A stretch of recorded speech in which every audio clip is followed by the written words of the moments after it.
اس وقت تصانیف کی اتنا بڑا دباؤ آ گیا تھا، ایک تحریک بد عقیدگی کی چلی تھی، عرب سے امپورٹ ہو کے ہندوستان میں آئی اور اتنا بڑا ایک یلغار آ گئی تھی، اور یلغار سینکڑوں لوگوں کے ذریعے آئی تھی کہ جگہ جگہ جو اہل صلاحیت تھے ان کی زندگیاں اس کے دفاع میں اور اس کے دفاع میں ہی گزر گئی، سمجھے قتال میں ہی گزر گئی، دور امن نہیں ملا وہ دفاع کرنے میں اور ان کے حملے کا روکنے میں، جواب دینے میں ہی زندگیاں گزر گئیں، خواہ بشکل خطاب خواہ بشکل مناظرہ یا تدریس۔ وہ سارا دور اس دور کی اتنی ایک نفسا نفسی تھی اور مسلک پر اتنا حملہ تھا، اور اگر اعلیٰ حضرت نہ ہوتے، لوگ کہتے ہیں اعلیٰ حضرت میں شدت بہت تھی، بہت شدت تھی، بڑے سخت فتوے دیے۔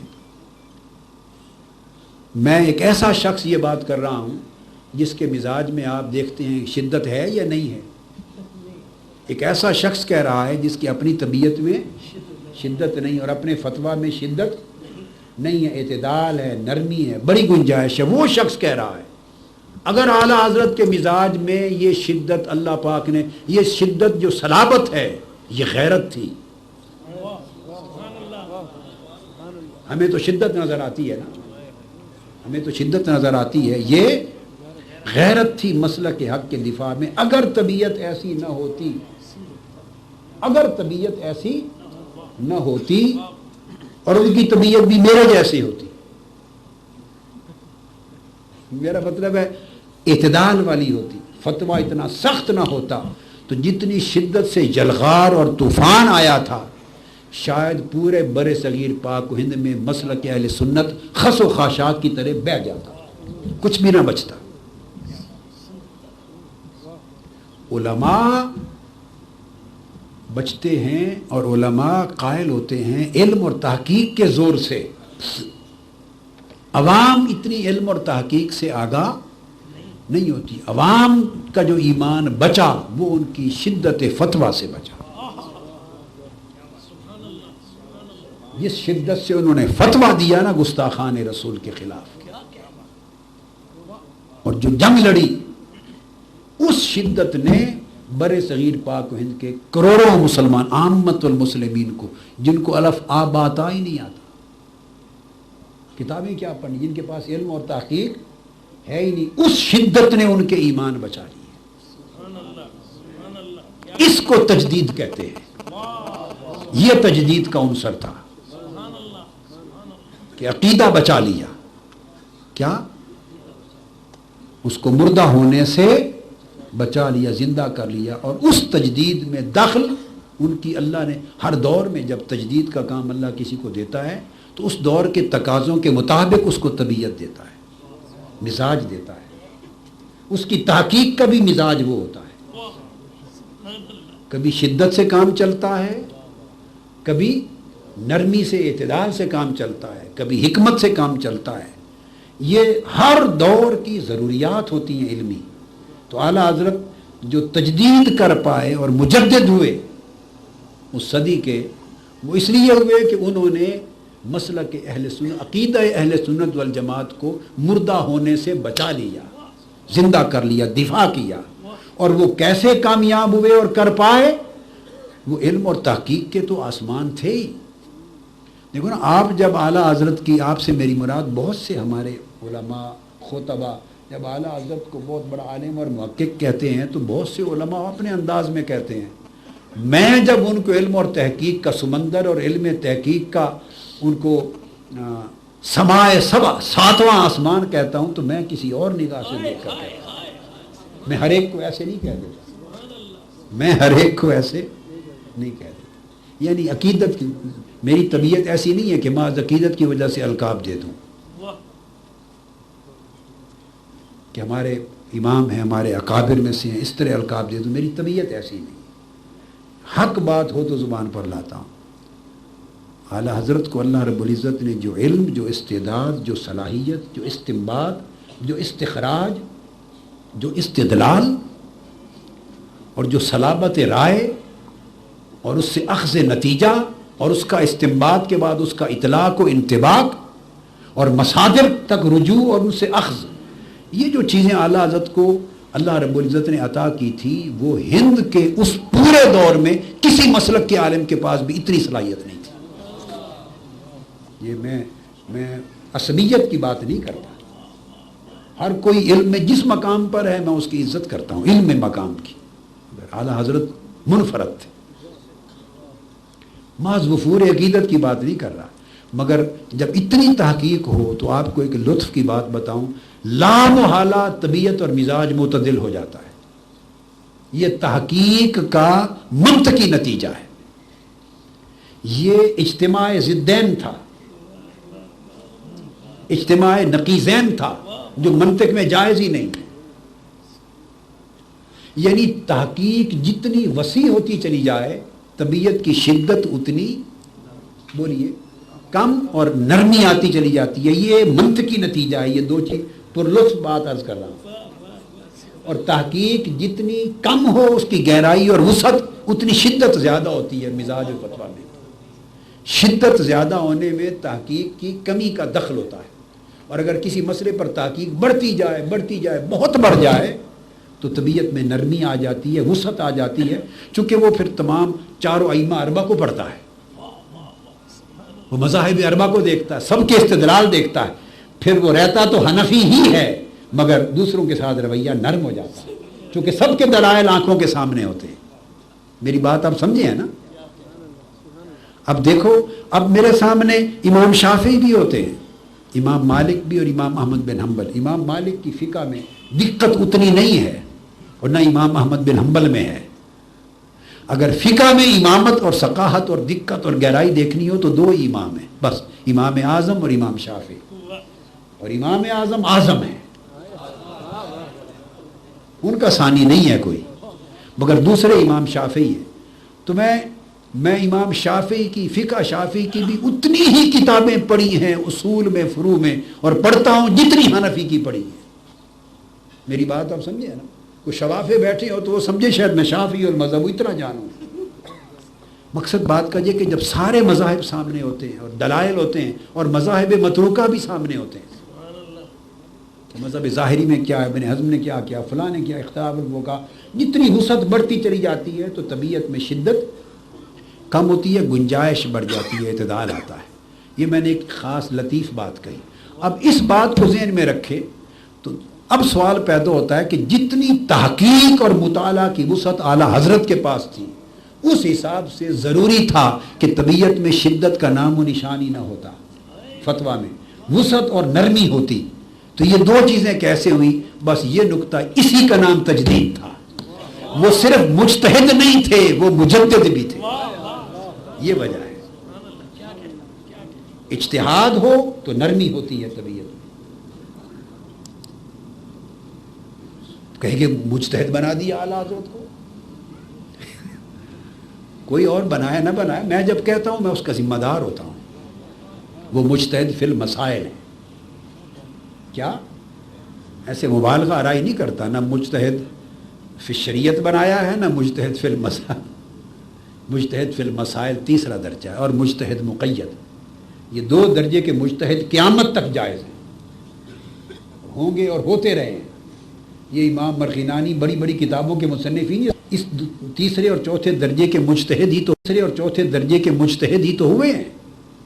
ابن حمام سے لے کر صاحب فتح القدیر سے لے کر وہ پہلا دور گیا جس میں صرف امام اعظم امام شافعی مجتہد فی الشرع ہے، شریعت میں، اور ان کے تلامذہ اور پہلے دو تین ادوار کے لوگ مجتہد فی المذہب ہیں، آگے فی المسائل مقید ہوئے۔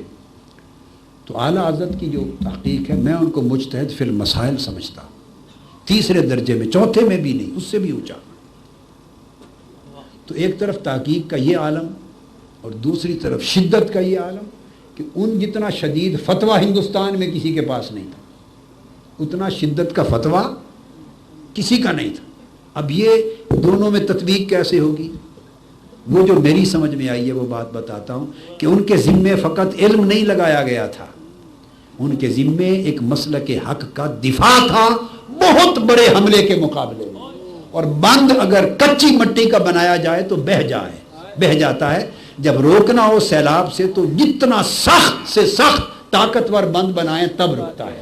وہ جو شدت تھی وہ بند کی شدت تھی۔ اس سیلاب کو روکنے کے لیے،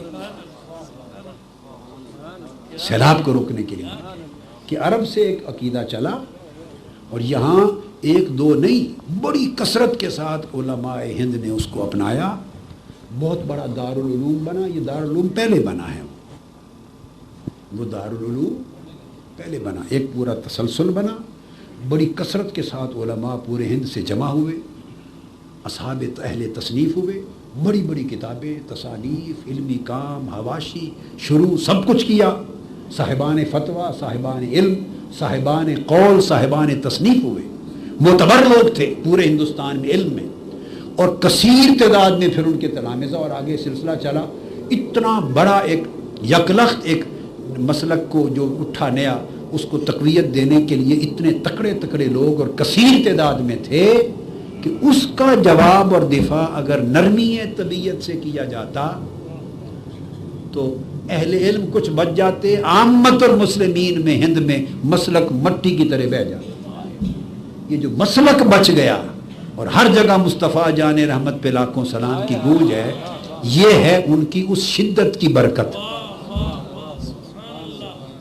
اور یہ برکت شدت کیوں تھی؟ یہ حکمت تجدید تھی کہ ان کی تجدید ان کے ذمے یہ تھی کہ اس خطے میں اس مسلک کو بچانا ہے، عقیدہ حق کو بچانا ہے، سواد اعظم کے عقیدے کو، اور وہ بچانے کے دو ہی راستے تھے، علم اور تحقیق بھی تھا اور شدت و صلابت بھی تھی۔ آج کئی لوگ صرف ایسے بس شدت ہی شدت سمجھتے ہیں، وہ شدت کی جو حکمت ہے وہ نہیں جانتے۔ اگر یہ نہ ہوتی تو یہ بڑی باعث برکت تھی۔ ہر کوئی عام آدمی شدت اختیار کرے تو وہ نقصان دہ ہوتی ہے، مگر جس کو اللہ نے مجدد بنا کے بھیجا ہو تو وہ اس کو پتہ ہے کہ حکمت اس کو اللہ دیتا ہے کہ کیا حکمت ہے۔ اس میں عشق رسول کا عنصر بھی تھا، پھر ادب رسول ہے، پھر گستاخی رسول کو روکنا ہے، اور گستاخی کو روکنا شدت کے بغیر نہیں ہوتا۔ گستاخی نرم باتوں سے نہیں ہوتی، شاعرانہ باتوں سے۔ گستاخی نرم شاعرانہ باتوں سے، لطیف باتوں سے نہیں ہوتی۔ گستاخی سب سے بڑا کثیف جرم ہے، غلیظ جرم ہے، اور غلیظ، اغلظ اور اکثر جرم کو روکا جائے الطف لطیف شے سے، وہ نہیں، اس کے لیے شدت چاہیے، غصہ چاہیے۔ اس لیے علامہ ابن تیمیہ شخص نے بھی گستاخ رسول پر کتاب لکھی تو اس کتاب کا نام بھی رکھا الصارم المسلول، تیز دھار والی تلوار۔ کسی نرم نام سے کتاب نہیں لکھی۔ کیا نرم نام سے کتاب؟ چونکہ گستاخ حکمت مختلف ہے، کیا دور بدل گیا، صدی بدل گئی، اب حکمت مختلف ہے، اب تحریک منہاج القرآن خود الصارم المسلول ہے۔ یہ گستاخ رسول کے اوپر تیز دھار تلوار ہے۔ اور انشاءاللہ جب تک اللہ پاک نے ہمیں زندہ رکھا، ہم زندگی کی آخری سانس تک ہر عقیدے کا وہ گوشہ جو حضور کی گستاخی ہو یا گستاخی کی طرف لے جائے، اس کی 7ویں زمین تک بھی چھپی ہوئی جڑ کو کاٹتے رہیں۔ جہاد ہمارا بھی وہی ہے، بس اسلحہ تبدیل کیا ہے۔ کیا کوئی تلوار سے لڑتا ہے، کوئی بندوق سے لڑتا ہے، کوئی الیکٹرانک دور سے بیٹھ کر کمپیوٹر کے ذریعے نظر ہی نہیں آتا تو بس دور سے ہی حملہ کر دیتا، اڑا دیتا ہے۔ آپ سمجھ گئے کہ نہیں؟ تو یہ اسلحہ بدلا ہے، اور یہ کہ حضور کی امت میں گستاخی کا عقیدہ انشاءاللہ نہیں چھوڑ۔ قرآن اور حدیث سے دلائل کہ وہ سمندر انشاءاللہ امت کو اور اس مسلک اہل سنت کو مل جائیں گے انشاءاللہ تعالیٰ، کہ کوئی سر نہیں، اب بھی اٹھانے کے قابل کوئی نہیں رہا، اتنا کچھ ہو گیا مگر کوئی نہیں اٹھائے گا۔ اس لیے میں نے آپ کو بتایا کہ 25,000 احادیث کا ذخیرہ عرفان السنہ، کیا وہ تیار ہو رہا ہے۔ اب یہ دیکھا آپ نے، یہ ایک رسالہ لکھا تھا کسی نے، کتاب التوحید، کیا ایک رسالہ لکھا تھا، بولیے، کتاب التوحید۔ 3 صدیاں گزر گئیں، 2-3 صدیاں گزر گئی، تو اور انداز کے ساتھ کام ہوئے، مگر وہ جو کچھ توحید کے تصور کو مسخ کر دیا گیا اور توحید کے نام پر جو عقیدہ امت میں پھیلا دیا گیا، اس کا مواخذہ ابھی تک ادھار تھا، اس کا مواخذہ اور اس توحید کے چہرے کو نکھارنا ادار تھا۔ الحمدللہ تعالی یہ اب 1800 صفحے، تقریباً 2000 کے قریب صفحات کی 2 جلدوں پر مشتمل کتاب التوحید مکمل ہو گئی۔ آپ کو ایک جلد ابھی رمضان المبارک میں آ گئی تھی کتاب التوحید، آپ کے پاس ہے کئیوں کے پاس؟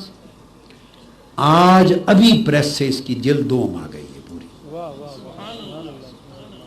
اب یہ 2 جلدوں پر صرف کتاب التوحید ہے۔ میں آپ کو ایک بات بتا دوں کہ عقائد پر کوئی کتاب زندگی پر بھی آپ کے ہاتھ میں نہ ہو، ٹچ بھی نہ کریں، کھول کے بھی نہ دیکھیں، 2 جلدوں کی کتاب التوحید اگر آپ کے پاس ہے، تا عمر کسی میدان میں آپ شکست نہیں کھا سکتے۔ شکست تو کیا، کوئی گفتگو میں دلیل میں آپ کے سامنے ٹک نہیں سکے گا۔ صرف ایک کتاب، کتاب التوحید۔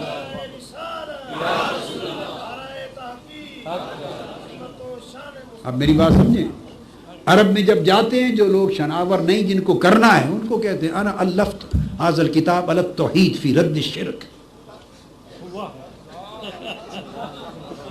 الفنا ھذا الکتاب علی التوحید فی التوحید، توحید میں لکھی کتاب التوحید ہے۔ سادہ سی بات ہے، عقیدہ توحید پر ہے یہ کتاب، اور یہ کتاب سبکن درسوں میں متن کے طور پہ پڑھانے والی ہے، جیسے شرح عقائد نسوی پرانی کتب ہے نا، یہ عربی میں بھی اب آ جائے گی، اس کا ترجمہ شروع ہے۔ پہلے ایک بار مکمل کر دیا ہے، کتاب التوحید جلد اول کا عربی متن تیار ہو گیا ہے اب، اور انگلش میں بھی تیار ہو گیا ہے، اور اس کا اب جلد 2 کا شروع ہو جائے گا، یہ عربی متن بھی آ جائے گا۔ تو یہ عقائد میں کفایت ہے اس ایک کتاب کی، اور میں جانتا ہوں بڑے بڑے اکابر علماء مدرسین اہل سنت کے جو پڑھاتے ہیں عقائد، تو یہ کتاب ان کے آگے کھلی ہوئی ہوتی ہے، اس سے نوٹس لکھاتے ہیں۔ میں نے کہا یہ میں نے آپ ہی کے لیے کیا ہے، میرے لیے تو نہیں ہے، آپ کا حق ہے، آپ اس کو سامنے رکھیں، پڑھیں، دیکھیں، پڑھائیں، بیان کریں، خطبات میں کوئی جھجک کرنے کی ضرورت نہیں ہے، کوئی جھجک کی ضرورت رکھیں، پڑھیں، بیان کریں، آپ کے لیے کیا ہے۔ یہ کتاب البدع تو ہے، پوری کتاب بدعت پر، کتاب البدع جی۔